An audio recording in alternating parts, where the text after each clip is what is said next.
बिस्मिल्लाहिर्रहमानिर्रहीम। आप देख रहे हैं मेरा यूट्यूब चैनल और फेसबुक पे इलीगल लीगल्स। बात करेंगे सरकार बनाम ज़हीर के मुकदमे की, जिसके अंदर कल के दिन में एक और बड़ा फैसला आया था, जिसमें बच्ची के जो कमसिन बच्ची के मेडिकल के हवाले से इजाज़त दी गई थी, उसका एक तहरीरी फैसला आज जारी कर दिया गया है। कल तक ज़ुबानी फैसला अनाउंस किया गया था कि बच्ची के मेडिकल की इजाज़त होगी और तफ्तीशी अफसर को ये कह दिया गया था कि आपने बच्ची का मेडिकल करवाना है। लेकिन आज के दिन में 7 सफ़ात पर मुश्तमिल ये एक तहरीरी फैसला जारी किया गया है, जिसके अंदर वो तमाम चीज़ों को रिप्रोड्यूस किया गया है जो जो इस अदालत के अंदर आर्ग्यूमेंट्स होते रहे। आप लोगों को याद होगा कि इस मेडिको लीगल एग्जामिनेशन के लिए, जिसको आप MLO के नाम से जानते हैं कि मेडिको लीगल ओपिनियन आनी होती है, इस मेडिको लीगल एग्जामिनेशन के लिए बार बार बहस की जा रही थी और मुल्ज़मान की तरफ से कई तरीक़ों से, कई हथकंडों से इस चीज़ को डिले करने की कोशिश की जा रही थी। और लेकिन कल के दिन में इसके ऊपर फैसला कर दिया गया था, ज़ुबानी फैसला सुना दिया गया था। लेकिन आज के दिन में 7 सफ़ात पर मुश्तमिल ये तहरीरी फैसला जो एडिशनल डिस्ट्रिक्ट एंड सेशन जज 7 है, जो जेंडर बेस्ड वायलेंस की कोर्ट है, ये एक स्पेशल अदालत है ईस्ट की, बिफोर मिस्टर इलियास जो जज साहब हैं, उनका नाम है इलियास साहब, इनकी तरफ से 8 सफ़ात पर मुश्तमिल ये फैसला और 12 पैराग्राफ के ऊपर ये फैसला जो है, जिसके 12 नंबर पैराग्राफ के अंदर इस फैसले को कंक्लूड किया गया है और ये कहा गया है कि मेडिको लीगल जो एग्जामिनेशन है वो कंडक्ट करवाया जाएगा पुलिस की तरफ से। उसके अंदर क्या क्या चीज़ें रहीं, कौन कौन सी कानूनी बहस थी, कौन कौन से कानूनी निकात जो मुल्ज़मान की तरफ से उठाए गए और कौन कौन से कानूनी निकात जो कि मुद्दई मुकदमा के वकील जिब्रान नासिर की तरफ से उठाए गए, उनके ऊपर बात करेंगे। अगर कानूनी तौर पर देखा जाए तो जिब्रान नासिर के जो सबसे इंपॉर्टेंट किस्म के जो पॉइंट्स थे, जिसके ऊपर वो पहले दिन से जोर दे रहे थे कि कानूनी तौर पर कुछ कवानीन को कोट कर रहे थे, कुछ कानूनी प्रोविजंस को कोट कर रहे थे, कुछ ऐसी ज़रूरियात हैं हमारे कवानीन के मुताबिक, हमारे रूल्स के मुताबिक, उन चीज़ों के अंदर ये लिखा गया है कि जब भी इस तरह के मुकदमात होंगे तो उसके अंदर जो मेडिको लीगल एग्जामिनेशन है, ये किसी की ख्वाहिश के ऊपर नहीं बल्कि कानूनी तौर पर ये रिक्वायरमेंट होगी और ये ज़रूरी कंडक्ट किया जाएगा। इसके अंदर किसी की ख्वाहिश का नहीं देखा जाएगा कि किसकी ख्वाहिश पर होना।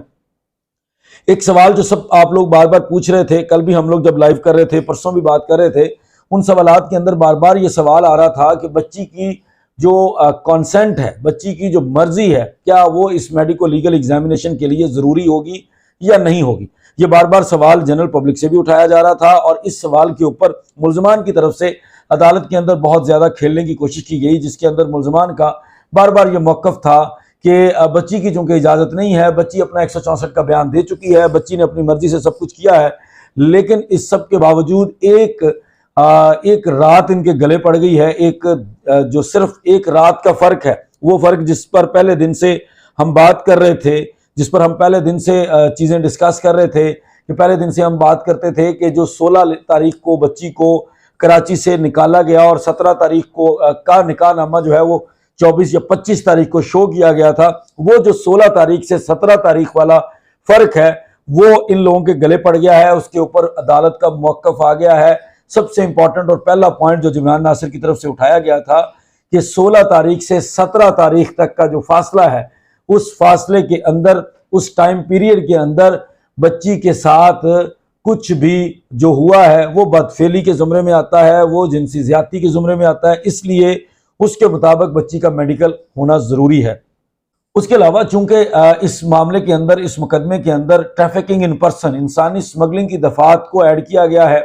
रेप की दफ़ात को पुलिस की तरफ से ऐड किया गया था। जिस वक्त ये मेडिको लीगल एग्जामिनेशन की दरख्वास्त दी गई थी ऑनरेबल कोर्ट के अंदर, उस वक्त चूँकि इसके अंदर रेप की दफ़ा भी शामिल थी और इंसानी स्मगलिंग की दफ़ात के मुताबिक तो चलान को एक्सेप्ट भी कर लिया गया है। तो कानून ये कहता है कि जब भी इस तरह की दफ़ात लगाई जाएंगी, इस तरह की दफ़ात के ऊपर बच्ची का मेडिकल लाजमी करवाया जाएगा। और मेडिकल के लिए इस पूरे तहरीरी फैसले के अंदर 7 सफ़ात के अंदर बड़ी तफसीलात हैं। इसमें जो मुल्ज़मान की तरफ से बयानात या मुल्ज़मान की तरफ से जो आर्ग्यूमेंट्स दिए गए हैं उनके वकला की तरफ से, वो दलाइल बड़े अजीब से हैं, उसमें बड़े मज़ाक़ा खेज़ से दलाइल हैं। उसमें बार बार ये हवाला दिया जा रहा है कि बच्ची तो अपनी मर्जी से चली गई थी, बच्ची को सिंध हाईकोर्ट ने भेज दिया था, बच्ची का तो अपना बयान 164 का मौजूद है। फिर यहाँ तक कह दिया गया कि जब ओसिफिकेशन टेस्ट हुआ था उसको भी मेडिकल डिक्लेयर करने की कोशिश की गई कि बच्ची का, चूंकि ओसिफिकेशन टेस्ट जब हुआ था तो अब उसके मेडिकल की ज़रूरत नहीं है, जो कि वो शायद भूल रहे थे कि अदालत को भी ये इल्म है कि वो ओसिफिकेशन टेस्ट हाई कोर्ट की प्रोसीडिंग के अंदर हुआ था, बड़ा मुख्तसर सा हुआ था और वो सिर्फ बच्ची की उम्र के हवाले से हुआ था। और उसके बाद वाला जो मेडिकल भी पूरा मेडिकल बोर्ड बैठा था, जिसके अंदर पाकिस्तान के तारीखी मेडिकल बोर्ड ने फैसला दिया था, वो मेडिकल बोर्ड भी बच्ची की उम्र के हवाले से बैठा था। इसके अलावा किसी चीज को उस मेडिकल बोर्ड ने नहीं छेड़ा।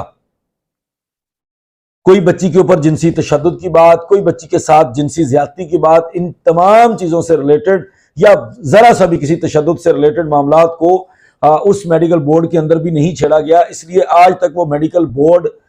मेडिकल हुआ ही नहीं जो मेडिकल इस तरह के मुकदमात में होना चाहिए था। और अदालत ने भी अपने रिमार्क्स के अंदर, अपने कुछ कमेंट्स के अंदर ये चीज वाजे की। अदालत ने इस चीज से भी एग्री किया कि ऐसे मुकदमात में तो फौरी तौर पर मेडिकल होना भी चाहिए था, होना जरूरी है। ऐसे मुकदमात में अगर आप मेडिकल नहीं करते तो बहुत सारी चीजें जो है वो छुप जाती हैं, बहुत सारी चीजें जो है वो सामने नहीं आ पाती। ये सारी वजूहात थी। लेकिन इसके अंदर जो सबसे इंपॉर्टेंट चीज थी वो 16 तारीख से 17 तारीख का जो फासला है। 16 तारीख को जब बच्ची को अगवा किया गया कराची से एफआईआर के मुताबिक, और 17 तारीख तक वो बच्ची सीडीआर के मुताबिक लाहौर के अंदर पहुंचाई गई। उसके बाद 25 तारीख को एक निकाहनामा शो किया गया, एक निकाहनामे को वायरल किया गया, पब्लिक किया गया। उसके बाद बच्ची को फिर छुपा लिया गया। ये सारी चीजें जो है वो इंदिया देती हैं कि 16 तारीख से 17 तारीख वाला जो ड्यूरेशन है, वो जो टाइम पीरियड है, वो जो 24 घंटे से ज्यादा का टाइम है, वो जस्टिफाई नहीं होता। उस टाइम को जस्टिफाई करने के लिए बच्ची के मेडिकल की जरूरत है। बार बार बच्ची के नाम का कार्ड खेला गया, बार बार आर्ग्यूमेंट्स के अंदर भी बच्ची का हवाला दिया गया। बच्ची की तरफ से कंसेंट होनी चाहिए, बच्ची की तरफ से मर्जी होनी चाहिए, जिस पर अदालत ने जिब्रान नासिर के इन दलाइल के साथ एग्री किया। अगेन जो मैंने आपको पिछले वीलॉग के अंदर बताया कि 14 साल उम्र वाली जो बात है, जो बर्थ सर्टिफिकेट की बात है, वो डॉक्यूमेंट जिसकी बात आप और हम पहले दिन से करते हैं कि उन डॉक्यूमेंट्स की बड़ी हैसियत है, उन डॉक्यूमेंट्स को झुटलाया नहीं जा सकता। और इसलिए, और मैं आप लोगों से पहले भी कहता था कि जब भी अदालतों के अंदर बातें होंगी, जब आपकी ट्रायल कोर्ट के अंदर ये चीजों का जिक्र होगा, उस वक्त ऐसे डॉक्यूमेंट्स की हैसियत गिनी जाती है जो कानूनी तौर पर जिन डॉक्यूमेंट्स को कन्फ्रंट नहीं किया जा सकता। जाहिर है उसके साथ का कोई और डॉक्यूमेंट मौजूद नहीं है। दो डॉक्यूमेंट्स का आपस में क्लैश हो तो किसी तीसरी चीज के ऊपर जाया जाता है। लेकिन अगर डॉक्यूमेंट एक ही एग्जिस्ट करता हो और उसको जो कंसर्न डिपार्टमेंट है जिसने वो इशू किया है वो उसको वेरीफाई करता हो कि हमने ये इशू किया है, तो कभी भी ऐसे डॉक्यूमेंट्स को निगेट नहीं किया जा सकता, बल्कि उन डॉक्यूमेंट्स के मुताबिक चला जाता है। और यही इस मुकदमे के अंदर हुआ। एमएलओ को इशू कराने के लिए भी 14 साल बच्ची की उम्र के हवाले से एग्री कर लिया गया है कि चूंकि बर्थ सर्टिफिकेट के अंदर 14 साल बच्ची की उम्र है, इसलिए 14 साल की बच्ची का जो अपनी कॉन्सेंट है वो नहीं बनती। और अगर इसके अंदर वो तमाम चीजें देखी जाएं, रेप के कवानीन या बाकी मामलात के अंदर देखा जाए, तो कवानीन के मुताबिक और खासकर सिंध के अंदर तो कवानीन के मुताबिक 18 साल से कम उम्र बच्ची को भी माइनर कंसीडर किया जाएगा और उसकी कंसेंट नहीं मानी जाएगी। अगर किसी की कंसेंट मानी जाएगी तो वो जो मैं बात आप लोगों को हमेशा कहता हूं कि वो मानी जाएगी नेचुरल गार्डियन की, जो उसका कुदरती तौर पर वारिस है। और वो कौन है उसका वाली वारिस? वो मेहदी अली काज़मी है। अगर मेहदी अली काज़मी की कंसेंट मौजूद है तो बच्ची की कंसेंट जो है वो इममटेरियल हो जाती है, बच्ची की कंसेंट की हैसियत नहीं रहती। ये अदालती फैसले के अंदर आ चुका है। उसके बाद सबसे ज्यादा इस मेडिको लीगल एग्जामिनेशन को डिले करने के लिए या इस मेडिको लीगल एग्जामिनेशन को रिजेक्ट करवाने के लिए, चूंकि मुल्जमान के लिए बहुत बड़ी तलवार है जो लटक रही है कि बच्ची के मेडिकल के बाद बहुत सारी बड़ी चीजें सामने आ सकती हैं, बड़े नए नए इंकशाफात हो सकते हैं, बहुत डिफरेंट किस्म की इन्वेस्टिगेशन सामने आ सकती है, नई दफात ऐड हो सकती हैं। इस वजह से वो बार बार इसको झुटला रहे थे। तो बच्ची का कार्ड, जिस तरह मैंने आप लोगों को पहले बताया कि बच्ची के नाम को इस्तेमाल करने के साथ साथ ये बात बड़ी इस्तेमाल करने की कोशिश की गई कि जो मेडिको लीगल एग्जामिनेशन का एक प्रोसीजर है, 2 फिंगर टेस्ट होता है पाकिस्तान के अंदर, लेकिन उसको पाकिस्तान के अंदर कुछ अदालती नज़ायर की रोशनी में उनको बैन कर दिया गया था और उससे मना कर दिया गया था कि खासकर 18 साल से कम उम्र बच्ची के लिए ऐसे मेडिकल का ऐसा मेडिकल कंडक्ट नहीं किया जाएगा जिसके अंदर 2 फिंगर टेस्ट हो, बल्कि टेक्नोलॉजी के लिए और बहुत सारी टेक्नोलॉजी को इस्तेमाल करते हुए और बहुत सारे तरीक़ेकार हैं जिनके अंदर मेथड्स को इस्तेमाल करते हुए बच्ची का मेडिकल कंडक्ट कर सकते हैं, जिसमें बच्ची की इज्जत भी, बच्ची की हुर्मत भी डिस्टर्ब ना हो और जो मकसद है, जो मेडिकल के अंदर से निकालना मकसद है, वो सारी चीज़ें पूरी हो जाएं। उन चीज़ों के लिए तमाम चीज़ों का जिक्र किया गया है कि जो सिंध का इस वक्त प्रोसीजर होगा, इस ऑर्डर के अंदर वो प्रोसीजर भी बता दिया गया है कि कौन से प्रोसीजर के मुताबिक और कौन सा अफसर जो है वो इसको कंडक्ट करेगा, किस अफसर के पास पुलिस लेकर जाएगी और कौन से वो डॉक्टर कौन सा होगा जिसकी तरफ से ये मेडिकल करवाया जाएगा। जिसमें सबसे पहले ये कहा गया है कि खातून डॉक्टर होगी जो ये मेडिकल कंडक्ट करेगी और पुलिस सर्जन के पास रेफर किया गया है कि मामला जो है वो पुलिस बच्ची की कस्टडी लेगी शेल्टर होम से या जहां भी चाइल्ड प्रोटेक्शन सेंटर्स में जहां बच्ची को रखा गया है वहां से बच्ची की तहवील लेकर बच्ची को सख्त सिक्योरिटी के अंदर ले जाया जाएगा उस पुलिस सर्जन के पास, और उसके बाद अपनी सिक्योरिटी के अंदर पुलिस उसका मेडिकल कंडक्ट करवाएगी और उसके बाद बच्ची को वापस चाइल्ड प्रोटेक्शन सेंटर छोड़ेगी और उसके बाद जो रिपोर्ट है वो अदालत के अंदर पेश कर दी जाएगी ताकि उसके मुताबिक जो है अगली दफात का फैसला किया जा सके। जो चलान एक्सेप्ट कर लिया गया है, जो मैंने आपको पहले बताया, जिसके अंदर राय खुरम और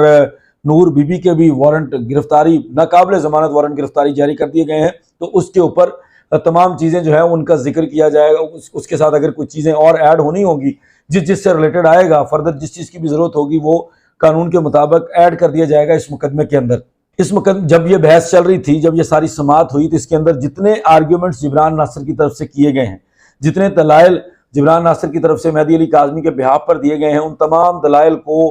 पुलिस की तरफ से थ्रू प्रोसिक्यूशन जो स्टेट है, जो रियासत है, उसने अडॉप्ट किया है और उसने सेकंड किया है, उसने कंसीड किया है कि जो भी जिब्रान नासिर के आर्ग्यूमेंट्स हैं, जो भी मेहदी अली काज़मी के बिहाफ पर जिब्रान नासिर के आर्ग्यूमेंट्स हैं, उनको हम अडॉप्ट करते हैं, बिल्कुल उसके मुताबिक आप फैसला सुना सकते हैं। तो मुकम्मल तौर पर पुलिस की सपोर्ट इस मेडिकल के अंदर शामिल है, जो रियासत की सपोर्ट इसके अंदर शामिल है, क्योंकि यह सरकार बनाम जहीर के नाम से मुकदमा है, सरकार बनाम मुलजमान के नाम से मुकदमा है, तो इसके अंदर रियासत ने भरपूर तौर पर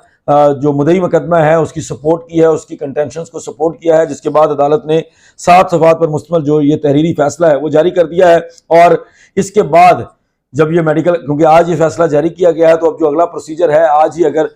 जो ट्रू कॉपी है, टेस्टेड कॉपी है, वेरीफाइड कॉपी है, मुसद्दका जो कॉपी होती है हमारे कोर्ट के ऑर्डर की, जब वो तफ्तीशी अफसर के पास पहुंच जाएगी, उसको मिल जाएगी थ्रू प्रोसिक्यूशन, तो वो फौरी तौर पर प्रोसीड कर सकते हैं कि वो पुलिस सर्जन से टाइम लेकर बच्ची को शेल्टर होम से लेकर चाइल्ड प्रोटेक्शन सेंटर से लेकर बच्ची को पुलिस सर्जन के सामने पेश करके बच्ची का मेडिकल कंडक्ट करवा सकते हैं, और वो हार्डली वो एक ही दिन का सारा प्रोसीजर मुकम्मल हो जाएगा और एक ही दिन में ये सारे मामला मुकम्मल हो सकते हैं। मजीद जो भी डेवलपमेंट होगी वो आपके सामने रखेंगे। कल के दिनों में जो आने वाले दिन है उसमें 1 सितंबर को कल के दिन में जमानत लगी हुई है निकाह खान और गवाह की, उसके अंदर कुछ उनकी जो बेल पटिशन से मुतल्लिक चीज़ें हैं वो भी आपके सामने रखेंगे। उसके अलावा